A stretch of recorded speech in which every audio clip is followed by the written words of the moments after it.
Brilliance Audio presents Echoes of Fire by Suzanne Wright, performed by Jill Redfield. Leaning against the tiled wall of the toilet stall, Madisyn Drake pressed her hand to her stomach as she breathed through the pain. Hell, she'd been fine 15 minutes ago. That was the thing about touch hunger. There was no build-up. It hit without warning, and it hit hard. Outside the stall, girls giggled and chatted and sang along to the thumping music that could be heard even through the closed door of the restroom. Enigma was exclusive to shifters, just like the club she'd worked at for more than a year, but the similarities between the two places ended there. The Velvet Lounge was classy and stylish. The music wasn't too loud, there were no strobe lights flashing, and the air wasn't tainted by cigarette smoke. Wildly popular, it was owned by the Mercury Pack. If she weren't best friends with a she-wolf from a pack they were closely allied to, they probably wouldn't have hired Madisyn because she was a lone shifter. She enjoyed working at the Velvet Lounge and preferred it to any other club.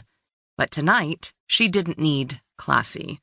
She needed what Enigma provided, the opportunity to indulge in casual sex, which was why she'd gotten the night off work to come here.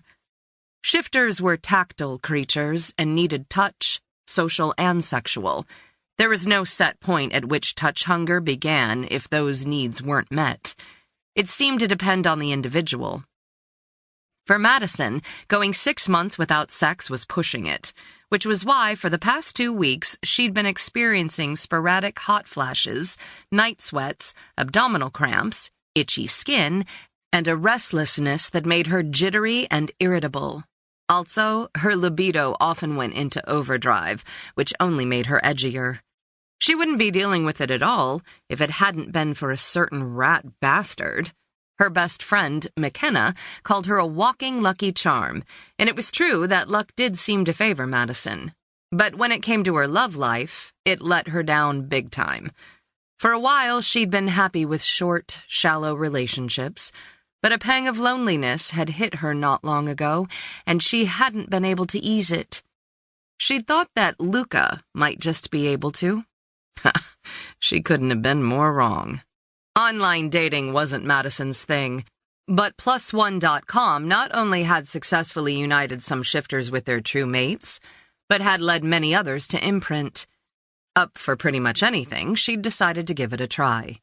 She and Luca had communicated daily, sharing their thoughts, pasts, and even some of their secrets. He was her version of the ideal guy, confident, protective, smart, great sense of humor. It turned out that he was also a goddamn liar, which seriously negated the whole ideal thing and made her want to punch him right in the dick. He'd repeatedly claimed that he longed to see her in person, but there had always been a reason why it wasn't a good time for him. Not even once had they talked using video chat. He told her that he wanted them to be face-to-face when they spoke in person for the first time. At first, it had sounded sweet, but the longer he'd put off meeting, the more uneasy she'd become. Before responding to his very first message, she'd done her homework on Luca to be sure his profile wasn't bullshit. It was true that he was an unmated lion shifter. He was an enforcer within his pride, and his pride was situated in California. Still, she'd been positive that he was hiding something. She'd suspected that he'd been using fake photos on his dating profile.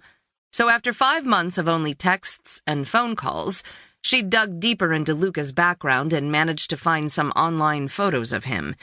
Photos that were dramatically different from his PlusOne.com profile. It wasn't the only thing she'd discovered.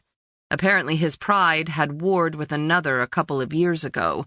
Luca had been badly hurt, and he'd been in a coma ever since.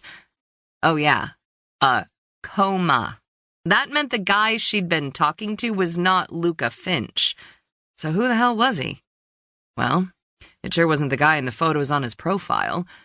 A reverse image search had revealed that they were pictures of a Swedish model. So many questions circulated around her brain. Why would he do something like that? And why her? Was anything at all that he'd told her true?